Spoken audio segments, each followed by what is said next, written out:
Hi guys, my name is Hannah Hashimoto and I am a second year biochem major, and today we will be looking at a problem in chapter 7.3 number 7. If you haven't done so already, take a moment and work this problem on your own. And after that, we shall get started. So the question reads, sketch the shape of the following molecules and give the proper name for each shape. Label all of the bond angles. So first we will sketch the shape and then name the shape. And finally, we will label the bond angles. So let's get started with A.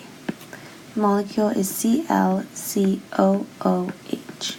So we know from common bonding patterns that carbon likes 4 bonds. So we're going to try to give it 4 bonds. We can start with chlorine, which we know likes 1 bond. So that can attach to the carbon. Oxygen we know likes 2 bonds. So in one of the cases, we can do both bonds going to carbon, and then to complete the carbon octet rule, we will draw another bond to carbon with oxygen on it, but it will only be 1 bond. And since we know oxygen likes 2 bonds, we can draw it to something else and we have a hydrogen left. And it works out because hydrogen likes 1 bond since it has 1 valence electron. So this is the structure of the molecule. Now we can name the shape and label the bond angles. So for the carbon, we know that there's 3 things attached to it. So we know that the 3 things have to be as far apart as possible. So that means the 360 will be divided into 3. So it will be 1 20-degree angle between the things off of the carbon. So in terms of the carbon, it is going to be called trigonal planar. And then for the oxygen, we know that the oxygen here has 2 lone pairs to account for the entire octet of 8 valence electrons. So we know that the oxygen molecule will be considered bent. And that is A. For B, our molecule is sulfur dioxide. So we can start with numbering the valence electrons. They all should have 6 valence electrons. So we can look at the common bonding patterns. We know that oxygen likes 2 bonds, so we're going to draw 2 bonds to oxygen, attaching them to the sulfur. And then the sulfur should be having 6 electrons as well. So we see here that there is 4, so we just need to draw 2 more. And as shown, it looks like a triangle again. So then the angles of bonding will be 120 degrees between the oxygen, oxygen, and lone pairs. So we know that around the S, it is going to be trigonal planar. And that is B. C is krypton difluoride, and we will start with krypton in the middle.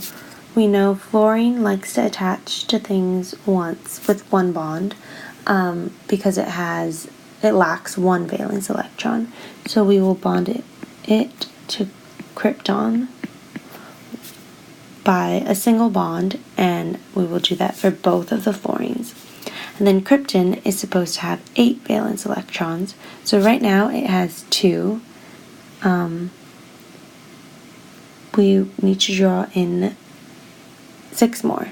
So we will draw 1 to the left and then 2 to the right. But for perspective wise, I'm going to be showing 1 going back into the plane of the board or the paper and 1 coming out of the board, so that all the lone pairs are in a plane of each other. That means they're all going to be 120-degree angle. And so this doesn't get messy, I'll just write it on the side. the lone pairs are going to have 120-degree angle between them. Fluorine and fluorine is going to be top to bottom. So fluorine to fluorine is going to be 180 degrees. And then the lone pair to fluorine is going to be half of that, which would be 90. And this molecule looks like a trigonal pyramidal because of the triangle formed by the lone pairs and the fluorine on top. But since it is the same on top and bottom, we are going to call it trigonal bipyramidal around the krypton.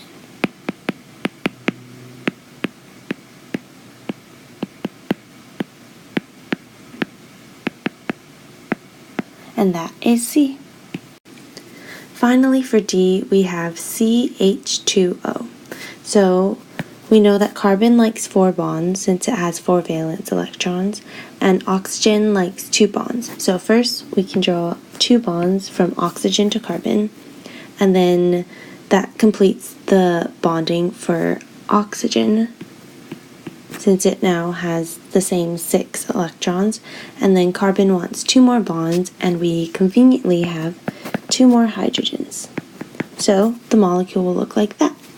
And as shown, it looks like a triangle, so there is 120-degree angles. And this would be called trigonal planar around the carbon. Thanks for watching.